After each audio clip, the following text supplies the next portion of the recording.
Hi there. Thank you very much for playing The Beginner's Guide. My name is Davey Wreden. I wrote The Stanley Parable, and while that game tells a pretty absurd story, today I'm going to tell you about a series of events that happened between 2008 and 2011. We're going to look at the games made by a friend of mine named Coda. Now, these games mean a lot to me. I met Coda in early 2009 at a time when I was really struggling with some personal stuff, and his work pointed me in a very powerful direction. I found it to be a good reference point for the kinds of creative works that I wanted to make. So just to start you off, this is, I think, the first game he ever made. It's a level for Counter-Strike. You can walk around here, by the way. And mostly it's just Coda learning the basics of building a 3D environment. But what I like is that even though he starts from the simple aesthetic of a desert town, he then scatters these colorful abstract blobs and impossible floating crates around the level. And of course, it destroys the illusion that this actually is a desert town, and instead this level becomes a kind of calling card from its creator. It's like a reminder that this video game was constructed by a real person. And it kind of makes you wonder, what was going through his head as he was building this? This is what I like about all of Coda's games. I mean, not that they're all fascinating as games, but that they are all going to give us access to their creator. I want us to see past the games themselves. I want to get to know who this human being really is. And that's exactly what we're going to do here. So, it's 2008, Coda starts making these games, and he never releases any of them. He doesn't put them onto the internet, he just makes them and then immediately abandons them, and they sit on his computer forever. And I think he really understood this image of himself as a recluse. At one point, he jokingly renamed his computer's recycling bin to Important Games Folder. So, this was just how he worked. He tended to crank them out one after the other without even really pausing to try to understand what he had just made, until suddenly one day, he just stopped. In 2011, that was it. He made his last game, and then he hasn't made another one since.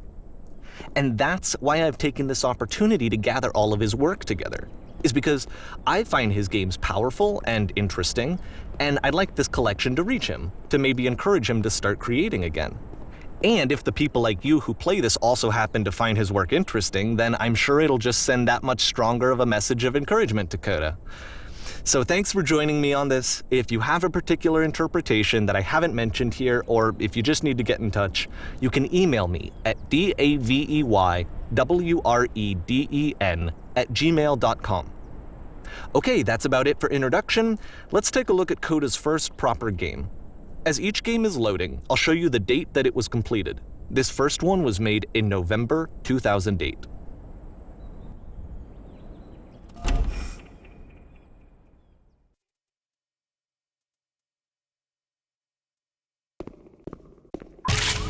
Warning. Whisper machine active. Shift destruction imminent.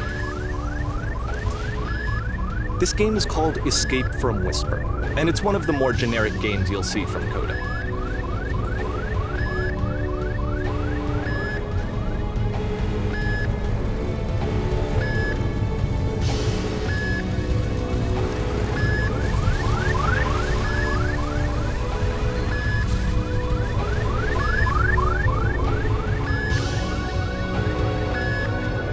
Security call breached. Hostile alien life forms inbound. It kinda looks like this game was abandoned mid-development. For instance, you have this gun, which you'd think would indicate that there are supposed to be monsters or enemies somewhere, but then clearly there are no enemies anywhere. You can't even reload the gun when you run out of bullets. But ultimately we don't really know. Maybe Coda thought that actually it was complete the way that it is. And I think that we should talk about his games for what they are, rather than for what they're not. Enemy force neutralized. I love how you can see the bottom of the universe from this room.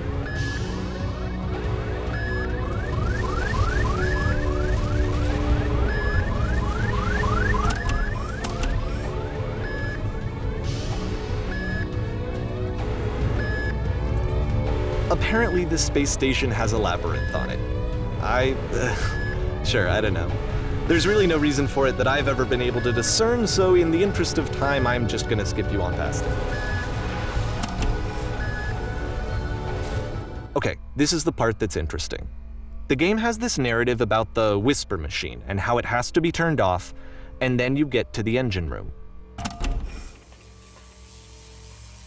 Hey, you there, in the engine room. You could save us all. That beam is powering the whisper machine. We could disrupt it by introducing a great enough heat signature. If your body could stop the beam. It's so much to ask, but for all of our lives, would you do it? Could you give yourself?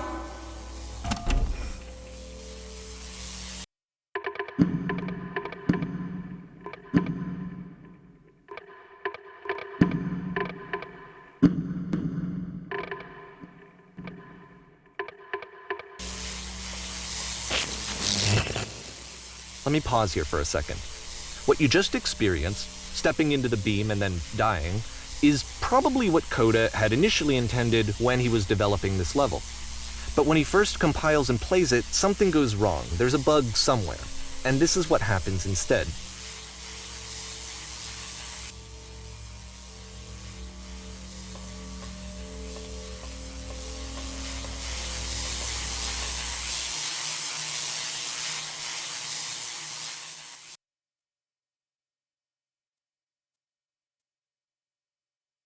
The beam causes you to start floating. And this is an important moment for him. Because yes, this is technically a glitch, but Coda identifies something human about it, like how small it makes you feel in the face of this larger chaotic system. Or this floating could be the afterlife, a peaceful place, juxtaposed against all of the hysteria that you've just had to traverse. I don't even know. I have no idea what he was thinking, but what's clear is that after making this, something lodges itself in his brain. He wants to do more of these really weird and experimental designs. So he stops work on this and moves on to a stream of tiny little games that go in all sorts of directions. Let's go ahead and take a look at the first game he made after leaving this one behind.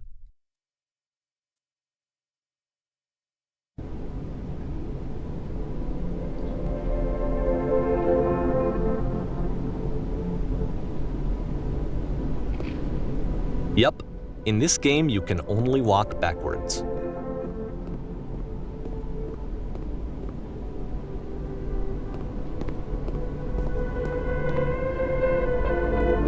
So it's a short and relatively minimalist experiment combining motion and narrative.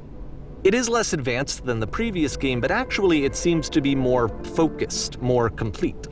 Coda's trying to give it a unique voice rather than simply basing it on a pre-existing trope.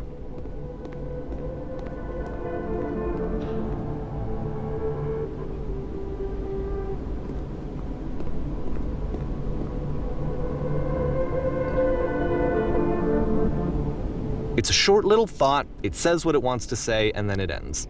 Didn't need anything more than that. Which to me is why it works, because it gets out quick. Okay, next one.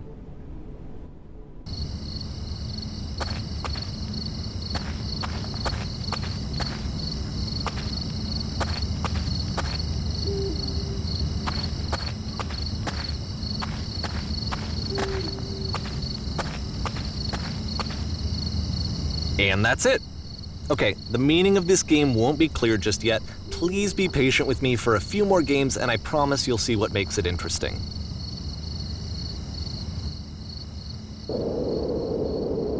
Oftentimes, Coda would put bizarre titles like this one at the start of his games.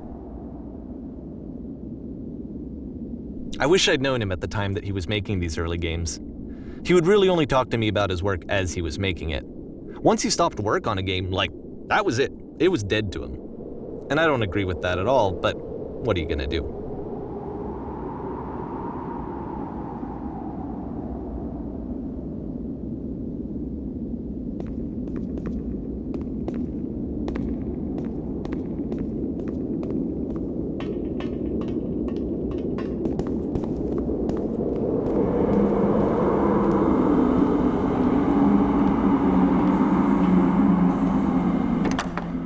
Once you've been slowed to an absolute crawl, the door at the top of the stairs opens. So why, if Coda's not showing these games to anyone, why bother opening the door at all? Well, to show you, I'm modifying the game here so that when you press enter, it'll bring you back up to full speed so you can enter the door for yourself.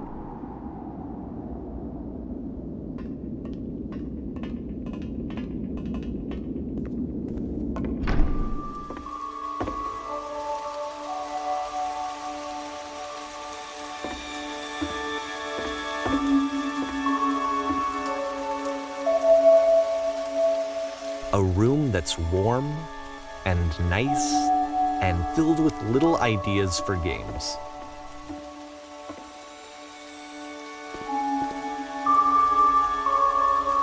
Coda would often tell me that he didn't mind if people thought of him as cold or distant. He said that he knew that he was actually a vibrant and compassionate person, but that it takes time to really see that. It can be a very slow climb to get there.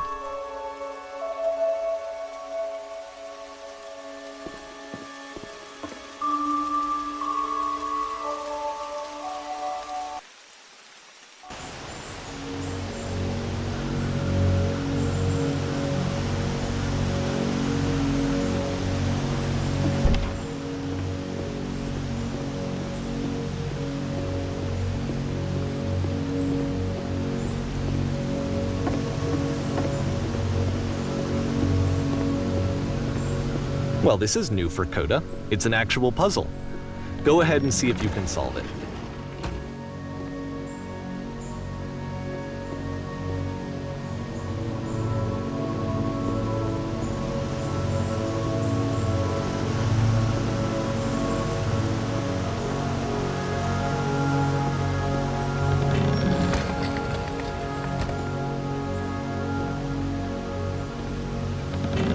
Don't forget that solution, because we're going to see this puzzle again soon. We're going to see it a lot.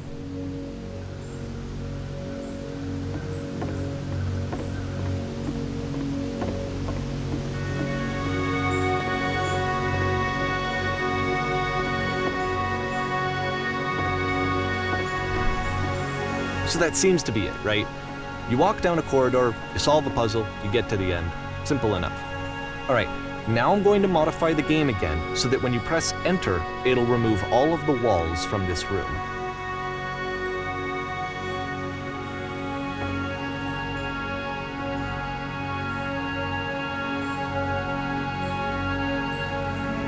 How about that? There was more to it than we had any way of knowing. I actually find it funny that this game comes after the Stairs game, since they essentially convey the opposite idea. So in the Stairs game, a dull exterior concealed a rich interior.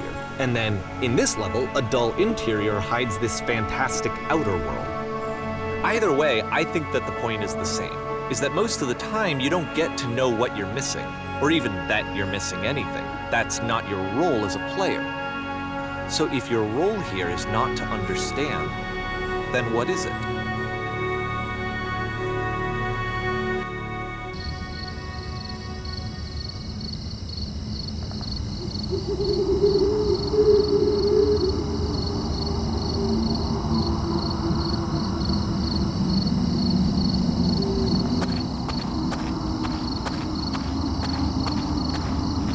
Aha!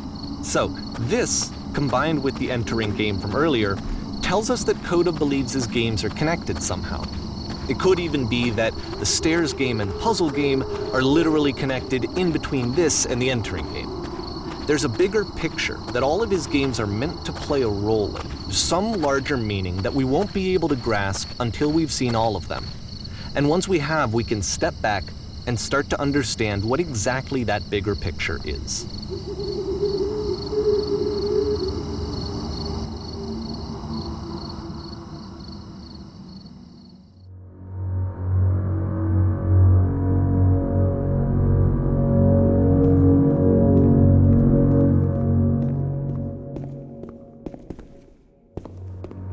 Let's talk about video game development for a second.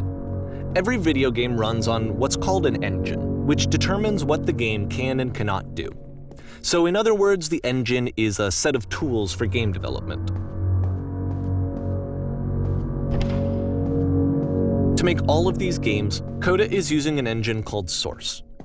Like all engines, Source has certain things that it does well, and it has certain things that it does poorly. One of the things that it does very well is boxy linear corridors. That's why so many of Coda's games are set in these large, flat, empty rooms, is just because he's working with what the engine does well. The tools available to the creator shape what kinds of creative work they're going to end up making. You might consider paying attention to the architecture in Coda's games to notice how they seem to stem from an engine that's very good at producing linear, boxy corridors.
This prison, funny enough, in Coda's original design, the doors stayed shut for a full hour before letting you go. If you don't mind, I think we're gonna skip that.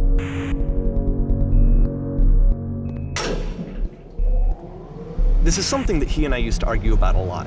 You know, whether a game ought to actually be playable, whether it means anything if no one can get through it.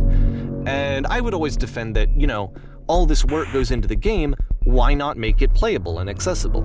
And so we just got into heated arguments over it, and there was one time that after one of these conversations, he went home, and a day or two later, he sent me a zip file entitled Playable Games that was full of hundreds of individual games, each of which was just an empty box that you walked around in and nothing else.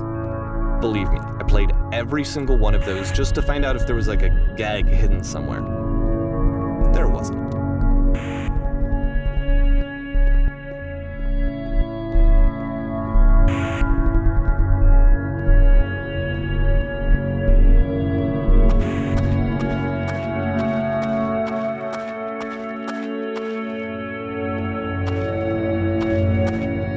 It's the puzzle again, with the exact same solution as the last time.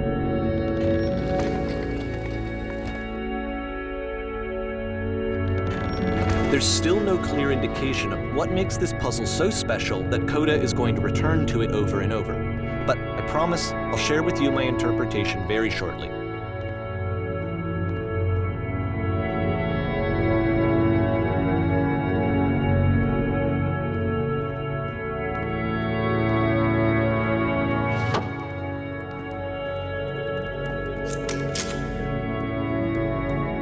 Here, Coda begins using a kind of dialogue system that he fashioned out of the engine's chat capabilities. Use the 1, 2, 3 buttons on your keyboard to respond.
so we make one last descent down to the final floor of the level.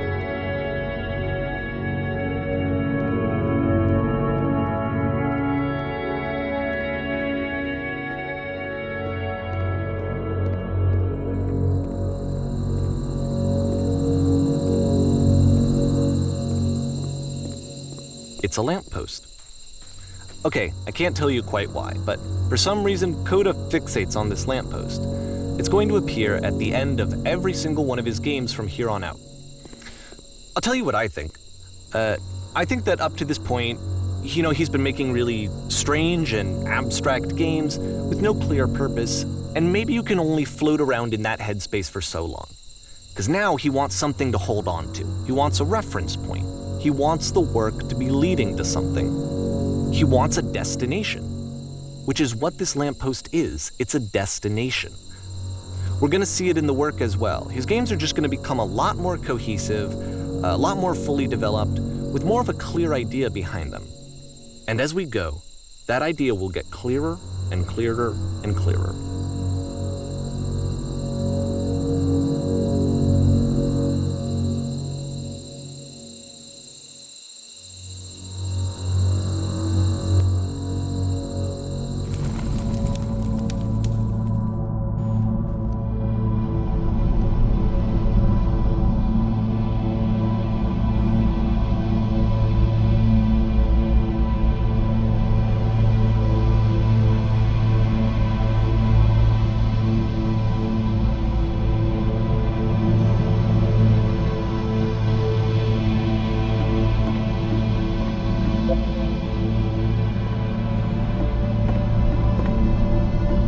So first off, I'm sure you can deduce this, but this game is not connected to the internet. All of the notes that you're gonna see have been written by Coda. This was actually the first game of his that I ever played. This was shortly after I met him at a weekend game jam in Sacramento, where I grew up. I saw him working on this very level, and it was just so different from anything that anyone else was doing. So right away I was like, I have to be friends with this person. In retrospect, I think I was probably a bit too pushy, trying to get his attention. I was over-enthusiastic. But he was very gracious about it and very patient with me. And I cooled off eventually.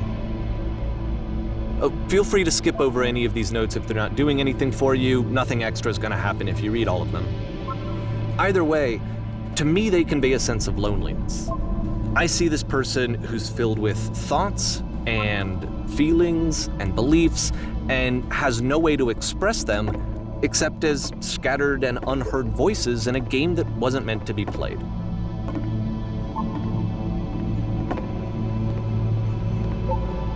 But it's ironic, isn't it, that in playing this game and seeing how alone Coda often felt, that we get to know him better and actually kind of connect with him.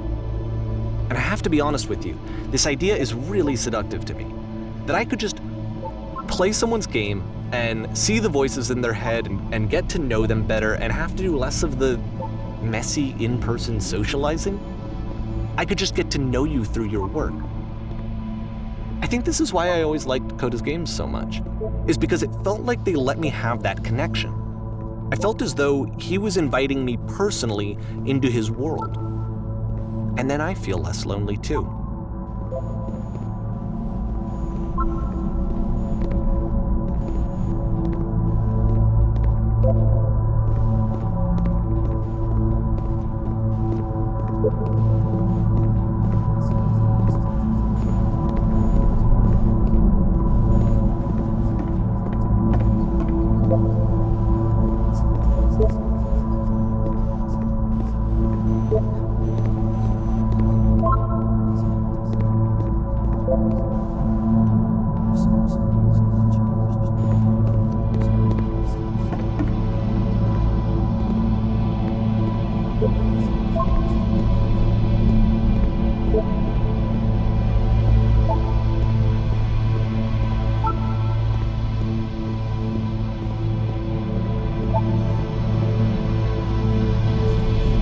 At the end of this level, we're going to see the puzzle again.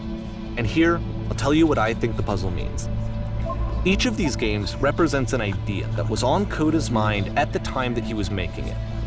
And the puzzle is a way of closing the door on a previous chapter of his life before moving on to the next one. In each of his games, after exploring a theme that, he might find difficult, Coda can then place this puzzle that he knows has a reliable solution, he understands exactly how it works, and so it gives him a simple mechanism for moving on.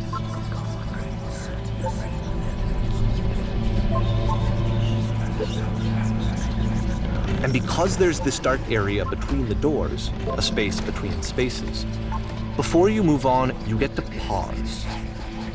Just for a moment, a few seconds to reflect on and let go of the events that led you here. To step back and connect the pieces together.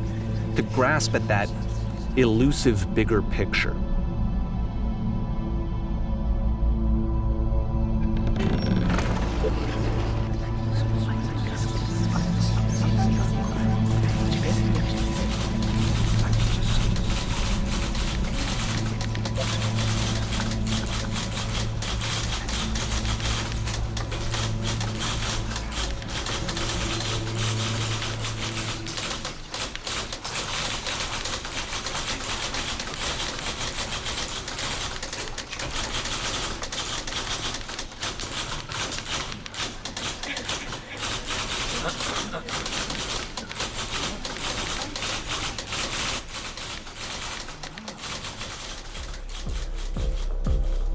Okay, this one is tough.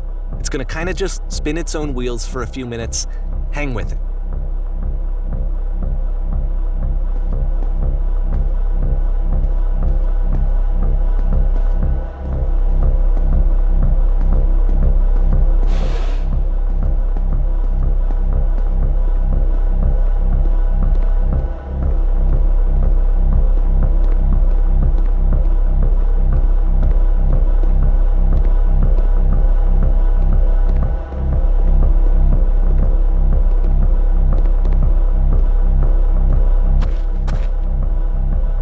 See, this is it, the whole game, and there's nothing that's particularly interesting about it. You just walk to the end of a hallway.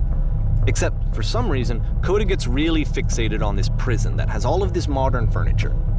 And I don't know why, but he decides he needs to revisit this prison. He's gonna start over, use the same assets, turn it into something else. Okay, cool, here's version 2.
There's a bit more to this one, but still it's not really communicating anything. It's kind of just weird for weirdness' sake.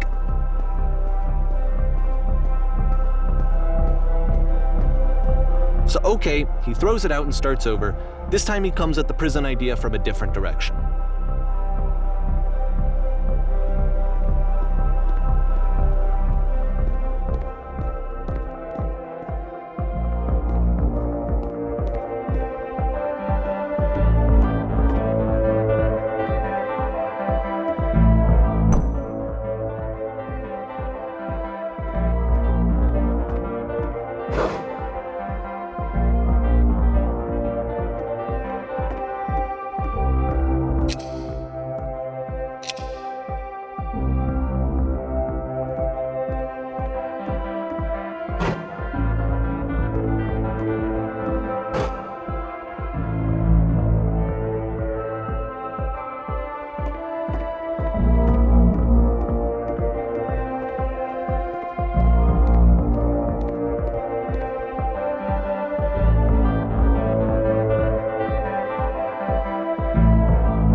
course, now the table is gone and you can't begin the chain of events to escape.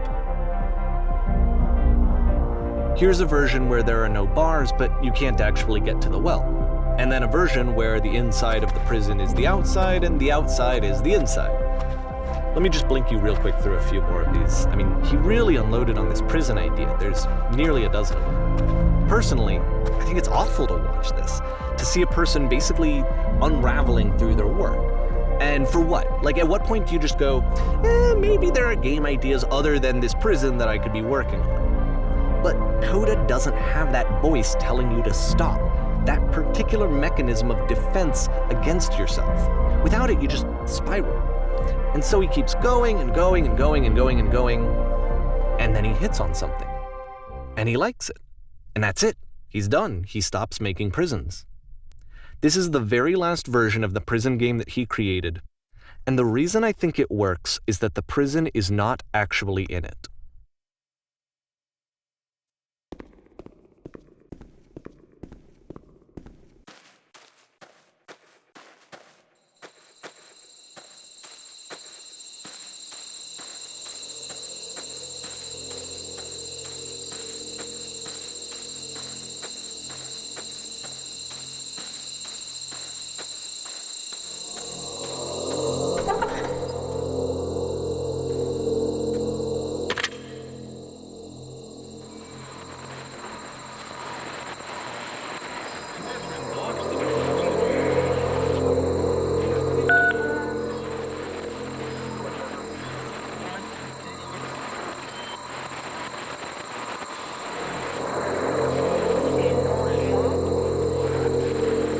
It's a conversation.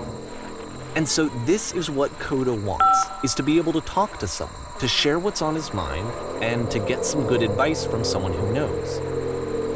But the irony is that even in this scenario, you're still talking to yourself. You know, all of these games so far are Coda talking to himself.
I can see why he considers this a fitting conclusion to the prison games.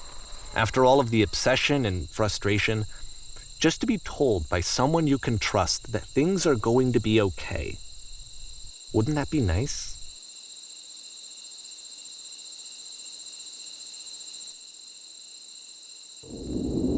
So what would it look like if Coda wanted to make a game about talking to someone other than himself?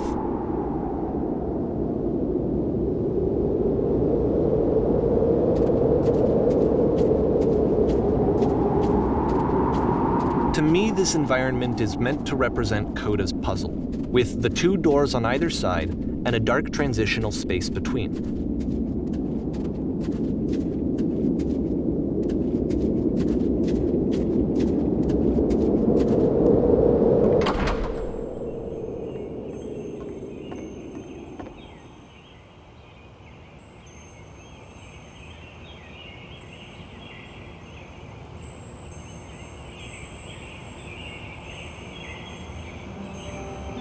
You'll notice that the quality of the art is a step up from previous games, including this new and improved chat system, which he started using from this point on. From here on out, he begins putting much more effort into the visual polish of his work, and this particular game took 2 months to create as a result.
After the intense set of prison games, this house cleaning level almost feels like cleansing. It's the moment after a particularly difficult or traumatic experience where you just need to let it sit and digest inside of you, and eventually cohere into something meaningful.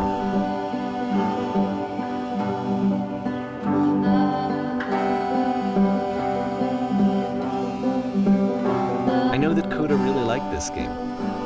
Of all of his work, actually, this was the only one that he called me up to ask me to come over and look at it. This was during a period of a few months where he was like grossly happy all the time, just walked around with a constant smile on his face.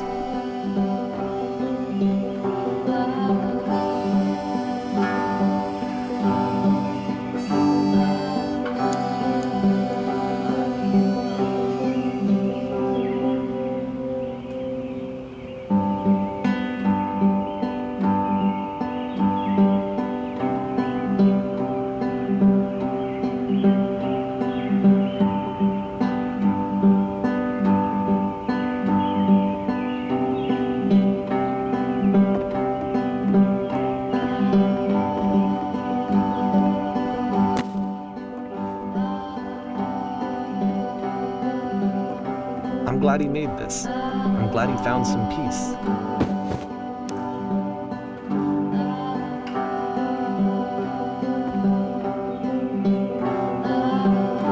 But, of course, it can't last. The music stops, your companion is gone, it's time to leave. The door at the top of the hill is now open as well. Again, you can't stay in the dark space for too long. You just can't. You have to keep moving. It's how you stay alive.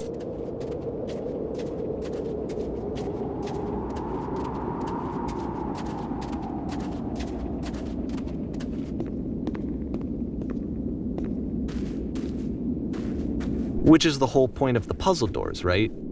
That sooner or later you have to pick up and move. I really thought that was the point of it.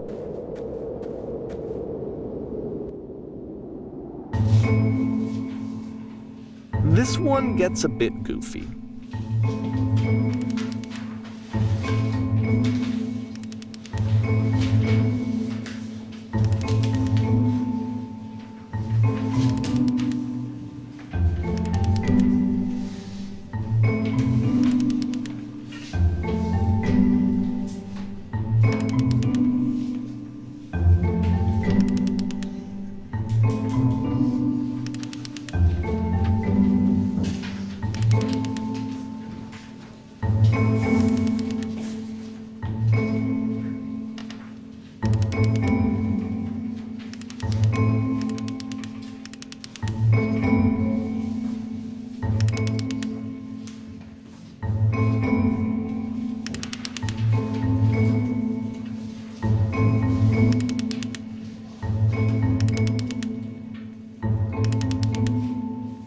About halfway through the game, the perspective shifts.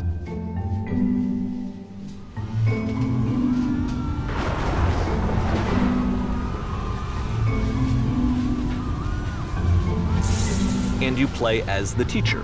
And suddenly, you discover that your teacher is just as bigoted and afraid as you are.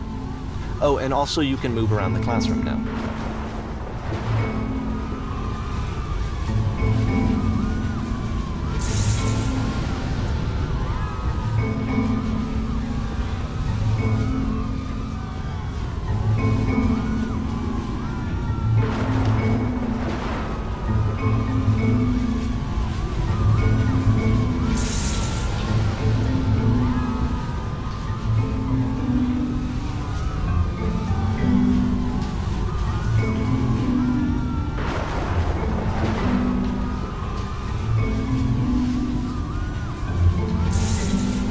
I fell pretty hard for this one. I feel like it's one of the most relatable experiences that you can have.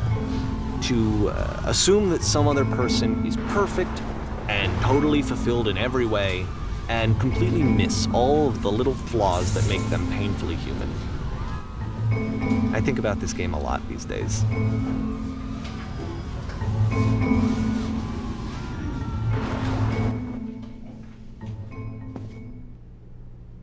This one took a lot longer than all the others for Coda to make. It was 4 months between this and the last one.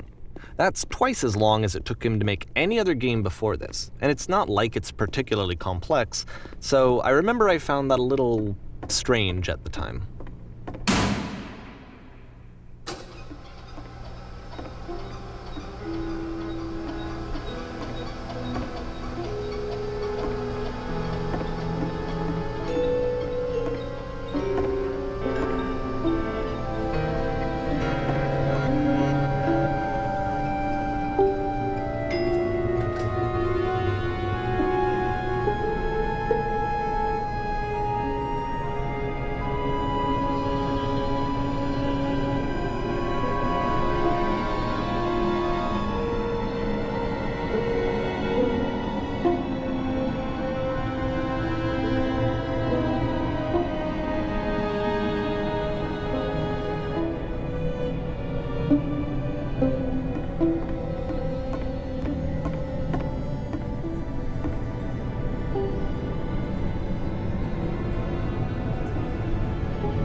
The game ends with this eerie premonition of what's going to happen next in Coda's life.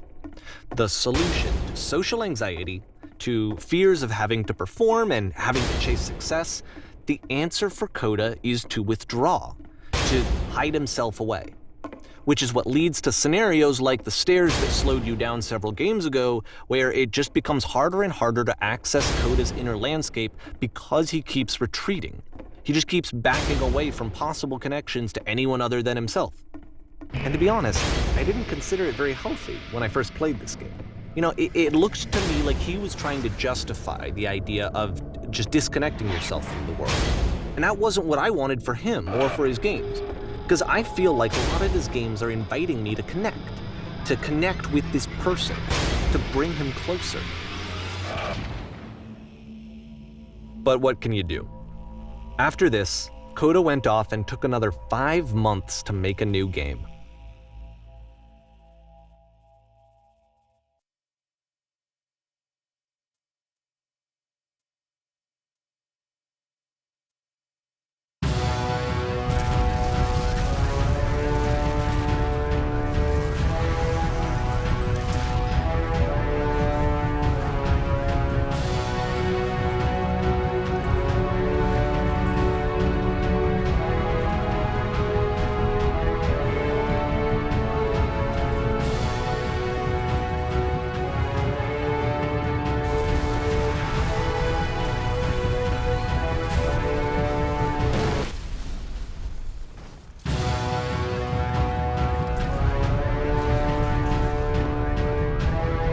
should probably open your eyes if you haven't already. It's pretty much impossible to solve otherwise. And there is a solution, by the way.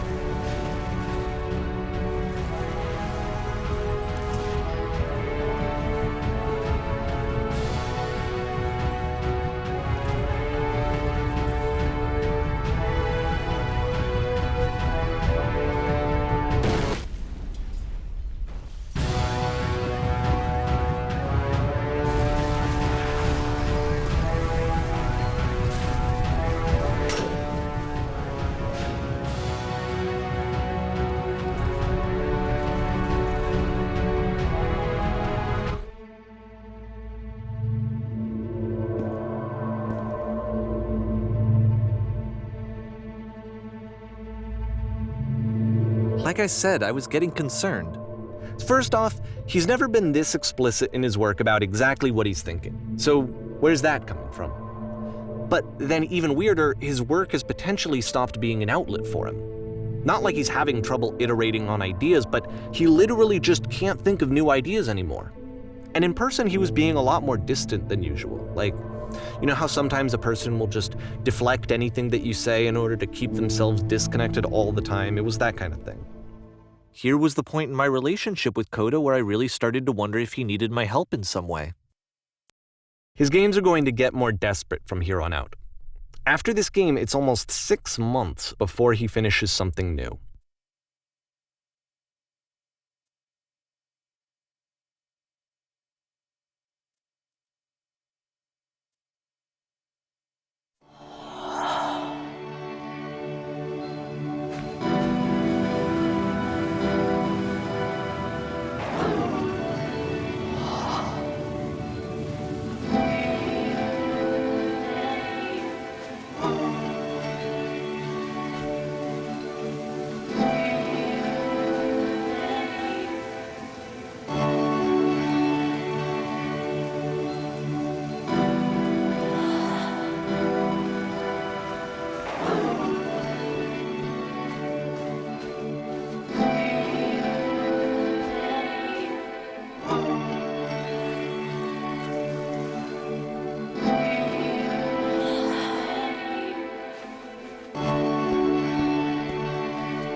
If the last game featured Coda talking explicitly about his creative frustrations, this one turns it up to 11.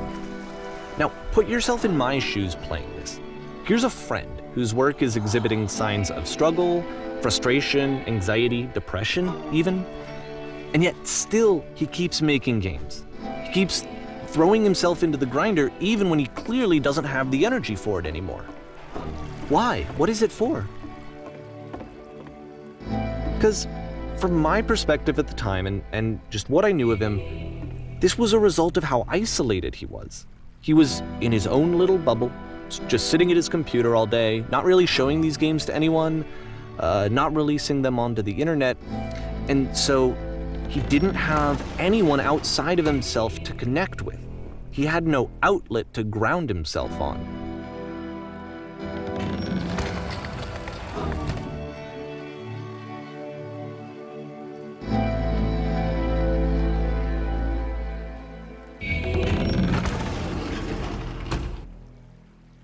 You can't talk yourself out of loneliness.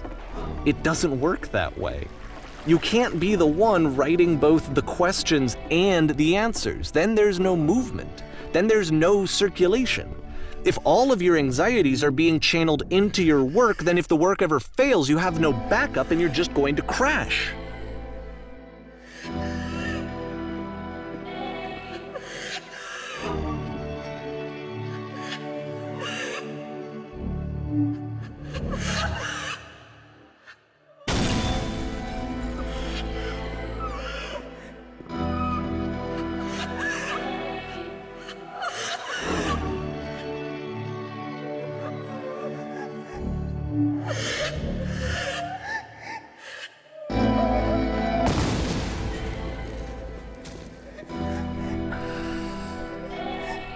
Seeing this game at the time that he made it, it looked really unhealthy to me. I was watching him do this to himself, and I hated it. I hated seeing him so trapped. It's like, video games are not worth this amount of suffering. This is someone I really cared about, and I used to get so much joy out of seeing him create. For him to suddenly become angry and frustrated like this, it was the worst thing for me. I don't know. This is what I felt at the time. I don't know how else to explain it. I wanted it to stop more than anything. I had never felt so rotten. I needed more than I had ever needed anything for this to stop.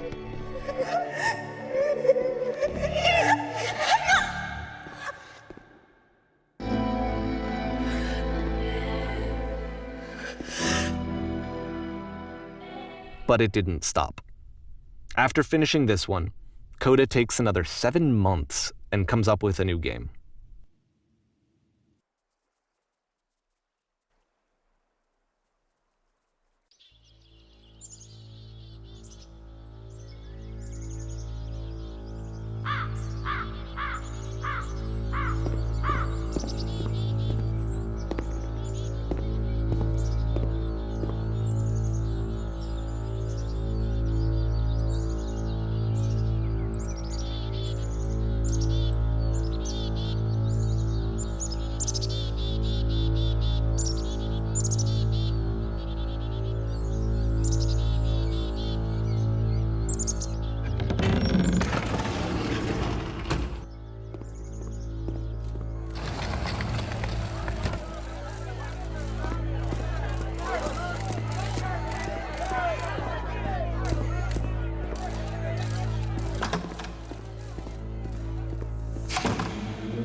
And of course, it's the machine.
So now the work is becoming self-destructive.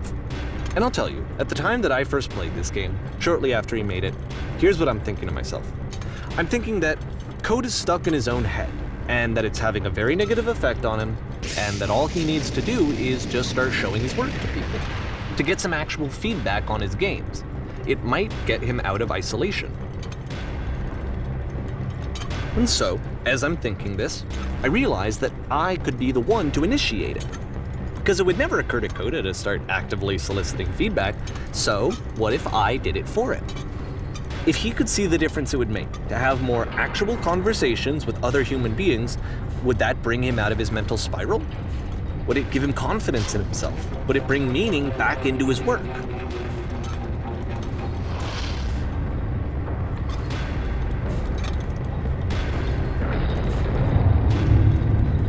So I started showing Coda's work to people. I took this one, and the islands which you just played, the theater, the notes, the house cleaning game, and some of the prison escape games. I brought them to people that I knew and trusted. I asked their opinions. And the great part is that they really loved his games. You know, the point of it all was just to give him some external reference point, but they genuinely loved his work. There was nothing for him to be afraid of.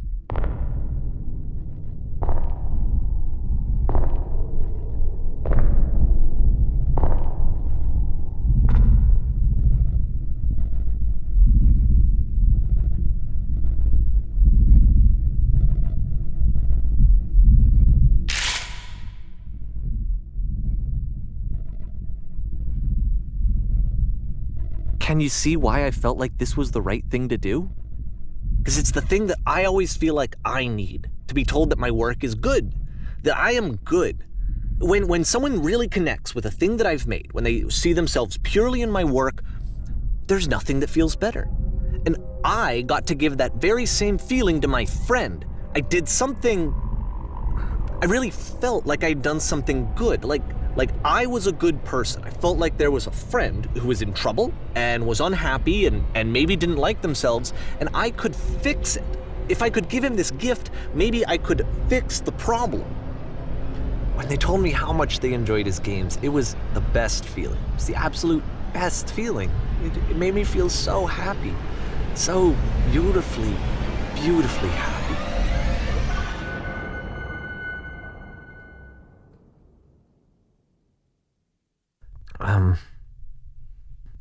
So anyway, Coda finishes this game, and then really he just kind of takes off for a while. So this is June of 2011, and I didn't hear anything from him for several weeks, I guess. And so out of nowhere, one day I get an email, and it's got a private link to a new game of Coda's. This one is called The Tower, and to my knowledge, it's the last game that Coda ever made. So let's take a look.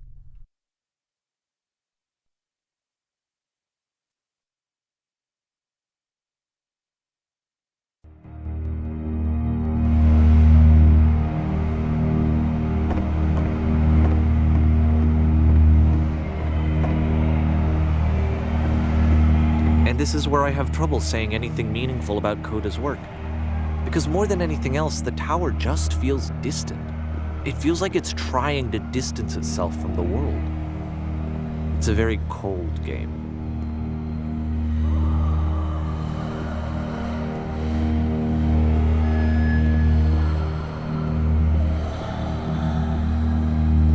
This room actually has a maze in it.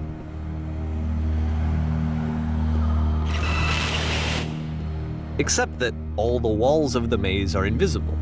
And then every time you touch one of the walls, there's this awful flashing and noise, so the experience is really miserable. The game goes beyond not being meant to be played, it actually seems to despise the player for trying to play it at all. But I do want to show you the rest of the levels, so when you're ready to continue, press enter and I'll put a bridge over the maze.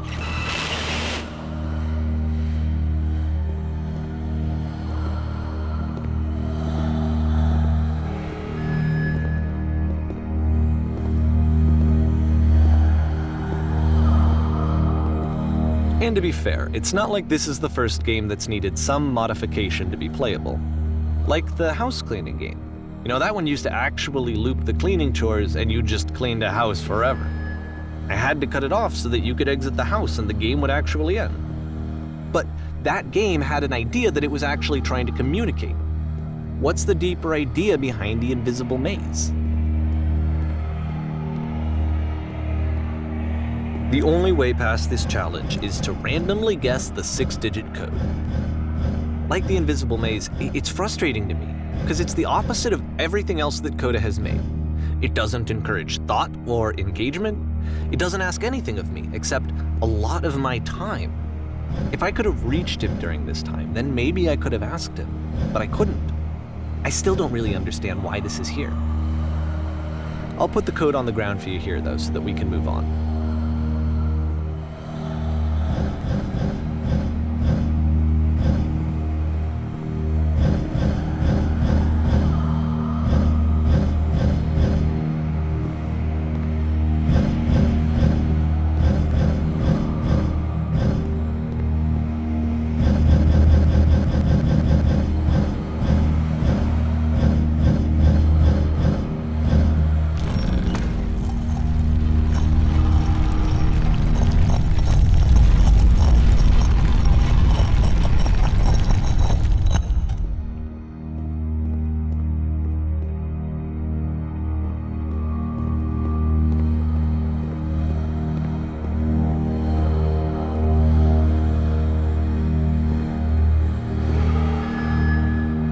The switch to open this door is actually on the other side of the door, meaning that it's literally impossible to solve from this side.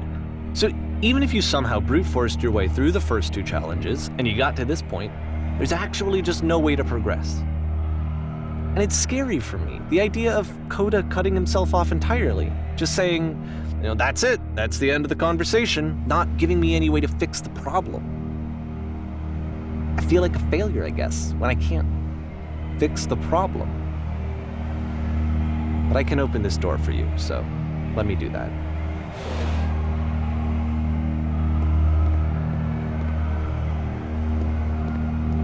Was I a failure for not understanding this game?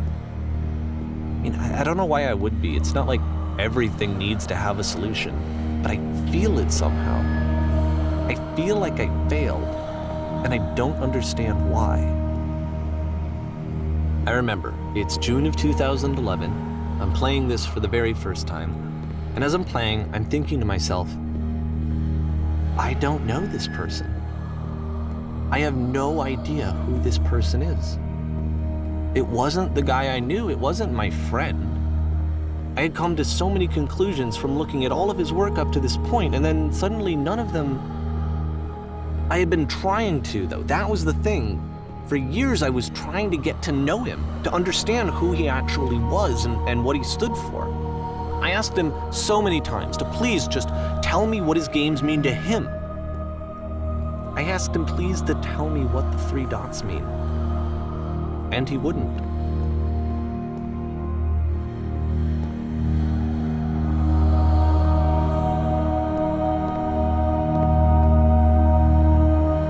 I just felt so strongly that if I could have connected with him, that if I could have somehow made his work my own, that I would finally be once and for all happy. It was that I needed to see myself in someone else. I needed to be someone other than me. But he stopped and left, and it felt somehow like I had failed.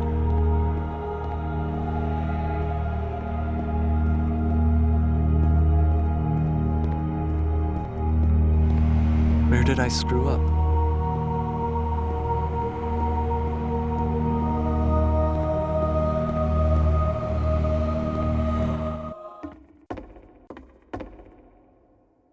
I'm the reason that you stopped making games, aren't I? It's because of what I did. I poisoned it for you. I don't think I ever told you this, but when I took your work and I was showing it to people, it actually felt... it felt as though I were responsible for something important and valuable. And the people who played them, they treated me like I was important. They really listened and cared about what I had to say. Even though I was showing your work, I felt good about myself. Finally. For a moment, while I had that, I liked myself.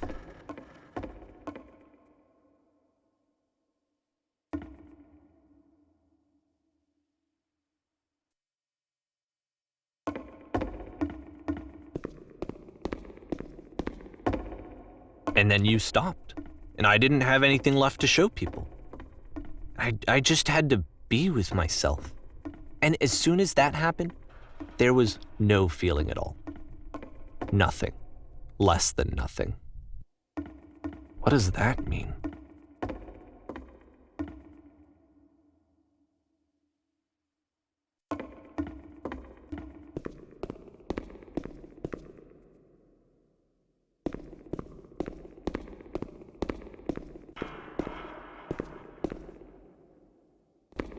I'm afraid that I did something really stupid because I don't like myself.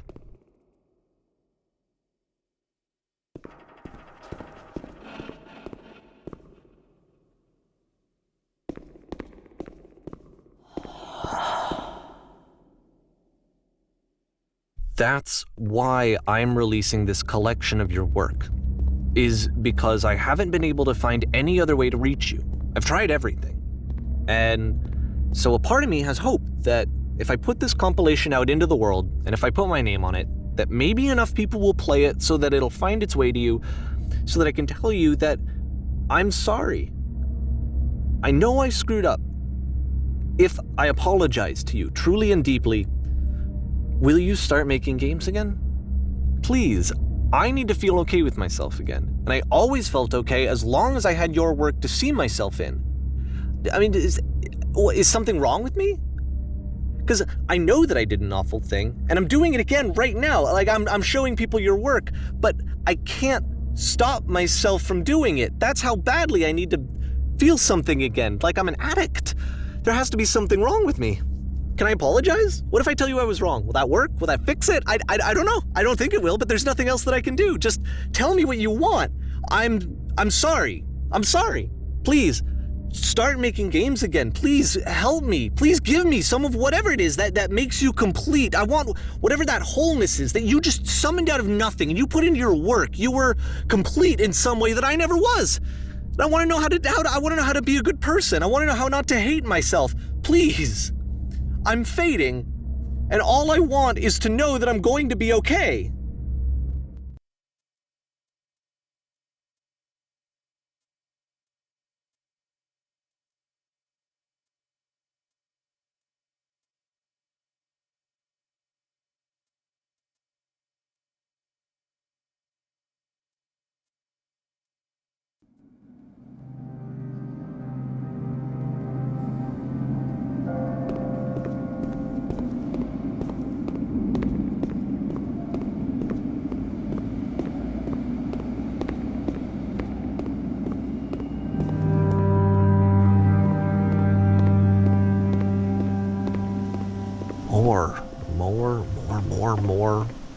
More love, more praise, more people telling me that I'm good.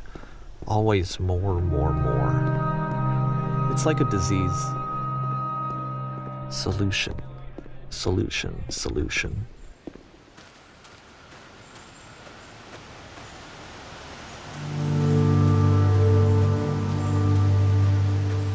I guess if someone had told me ahead of time that he just really enjoyed making prison games, maybe I wouldn't have thought he was so desperate.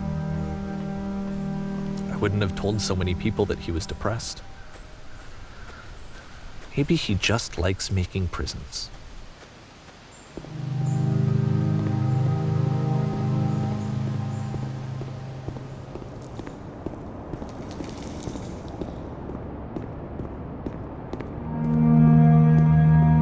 Even now, the disease is telling me to stop.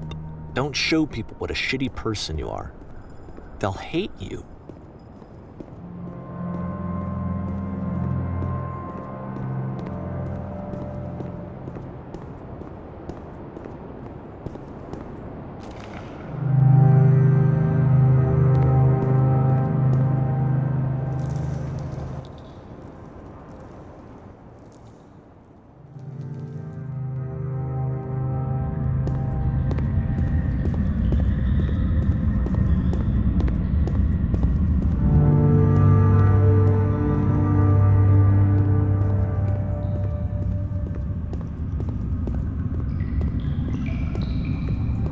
If I knew that my life depended on finding something to be driven by other than validation, What would that even be?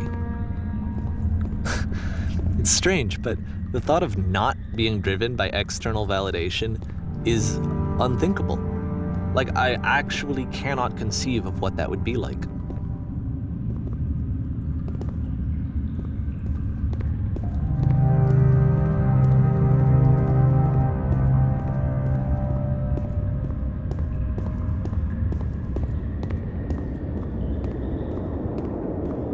What now?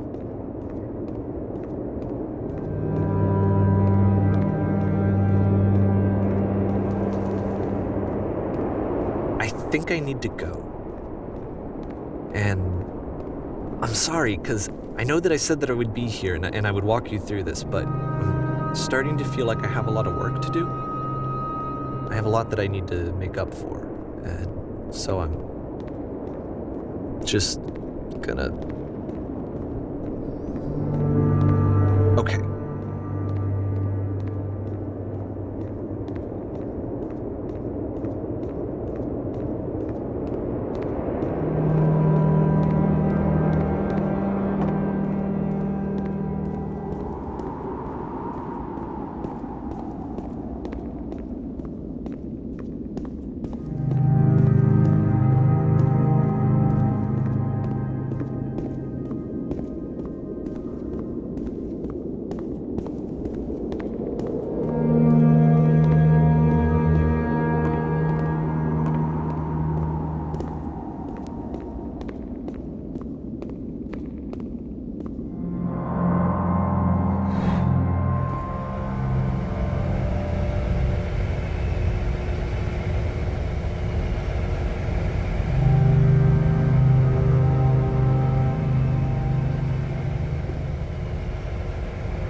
Turn